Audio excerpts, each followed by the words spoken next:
WBZ's Kcal News, Los Angeles. Welcome to Kcal News at 11 and streaming on CBS News Los Angeles. I'm Rudabeh Shabazi. I hope you're wearing your safety glasses. The solar eclipse is happening right now.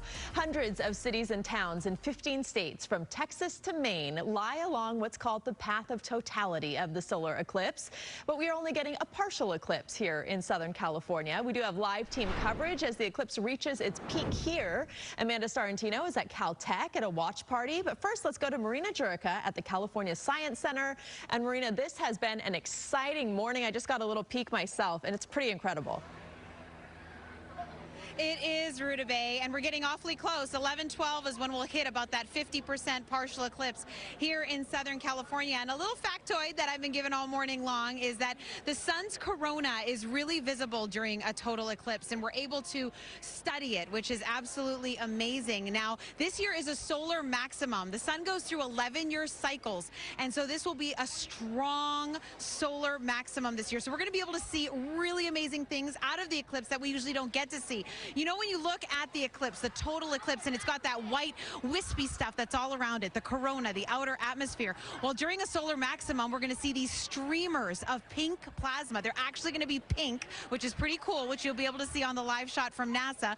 But they're pink, and that plasma, that gas, is going to get emitted, and we'll be able to see just these gorgeous pink streamers and a lot more activity because it's a solar maximum year. And I'll tell you more factoids coming up as we head into 11:30 and 12 as well. But right now, from Grace Yoakley Middle School, we've got Savannah and Hasey, and we're going to be talking a little bit about what they're excited about as we're getting so close. Hello, Savannah. What are you excited about? I'm just excited that I get to see such an extraordinary experience. I mean, I know like it only happens every few years, but I think it's really cool to be able to see this also for a short amount of time. Yes. And how about you? I'm just so excited that we're born at the time where we can see this like rare thing with the special technology that we have. Isn't it amazing? It is. And so at 11:12, what do you think you're going to be able to see? The moon, you know, obviously above, I mean, In between the sun. And I think it's just going to be really cool. I mean, I've never really seen it before, so I think it'd be a cool experience. It will be. It looks a little bit like Pac-Man, Yeah. like eating the sun. So that's what Yeah. you'll be able to see. And what do you think you'll be able to see? What are you most excited to see? I'm so excited to see the maximum of like the solar eclipse because that's where the moon covers the sun the most amount. Exactly. So how hot do you think the sun's corona is? It's that outer part of the sun, its outer atmosphere. How hot do you think it is? Take me a wild guess. Like really? Yeah, it is really hot. Yeah. What do you think? Take a wild guess. I'm thinking like 60,000 to 100,000 Fahrenheit. 1.8 million degrees Fahrenheit. Oh, wow. I know. Isn't that amazing? So I hope you guys enjoy it.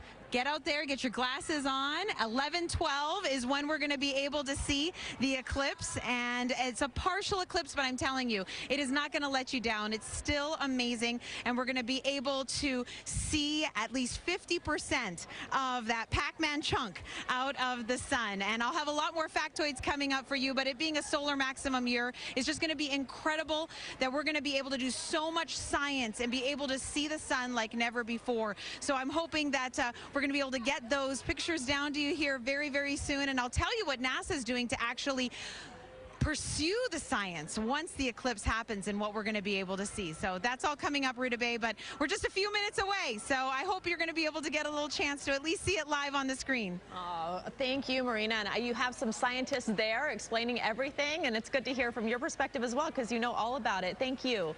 And this is a day for all of us to get more interested in science. Our live team coverage continues now with Kcal News reporter Amanda Starantino. She is live at Cal Tech in Pasadena, where some serious scientists are watching. Amanda.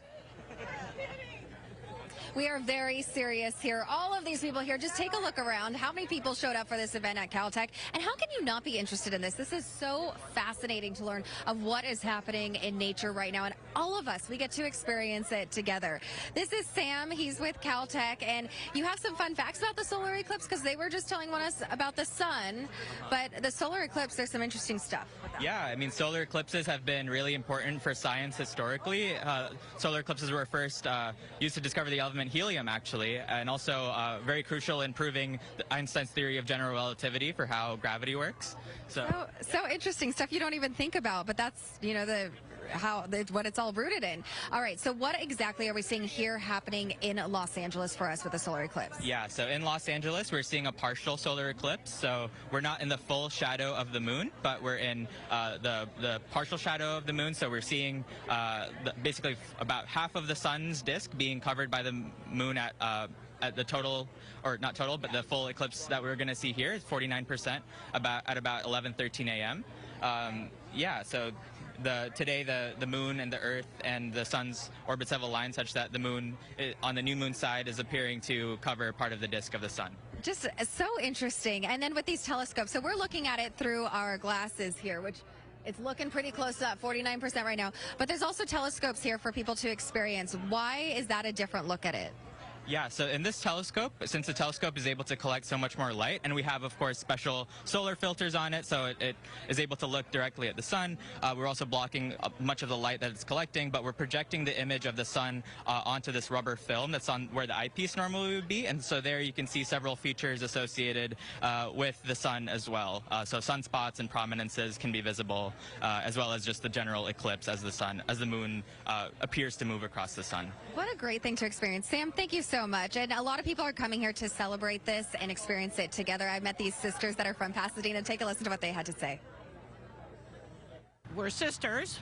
We were brought up to really love the stars and know what they are and about, and the sun. And this is just a special moment that you need to be able to share with your loved ones. It's just real. I mean, there's so many things going on, but this is just life, and it's real, and it's what we live. That the eclipses help us to feel and sense the energy of the universe that is so powerful, and I want to be part of that. I mean, why wouldn't you want to be a part of it? I'm back with the Pasadena sisters here who are experiencing this together because it is so powerful to do this with the people you love. Is it everything you thought it would be? Amazing. Absolutely. It's beautiful. Yeah. There you have it from the experts themselves. Back to you guys. Oh, amazing. Have a great time with your new friends there, Amanda. And I can actually see the lighting is different in your live shot there. Enjoy. And here's a look now at Niagara Falls as the path of totality sweeps across that part of the country near the New York-Canada border. Spectators are coming together for a once-in-a-lifetime opportunity to witness the iconic waterfalls under the rare and dramatic backdrop of a total solar eclipse. The weather is cooperating for eclipse watchers here in Southern California. Meteorologist Paul Diano is here with a first look at our next weather forecast, and you've been keeping an eye on it across the country, Paul. Yeah, just giving folks an update. I just posted a satellite imagery on Twitter showing the shadow literally moving across the eastern Pacific Ocean. The lights just went out in Mazatlan, Mexico. What do I mean by that? For about 3 minutes, the moon blocks the sun, and it goes dark, like the middle of the night, but at lunchtime. It's a surreal event, and it's going on right now. Not here. What we're going to get is a 49% blockage, which means right now, as we approach totality, just a few minutes from now, 49% of the sun will be blocked by the moon. That gives us a partial eclipse. It is a total eclipse in that narrow band moving across Mexico, Texas, then north and east over cities like Indianapolis and Cleveland and Buffalo and Niagara Falls. They will get totality. We will not, but 49%, and then the moon continues to move away, and a little bit after 12 o'clock, things are back to normal. It is a beautiful normal day in Malibu where it is sunny and 62.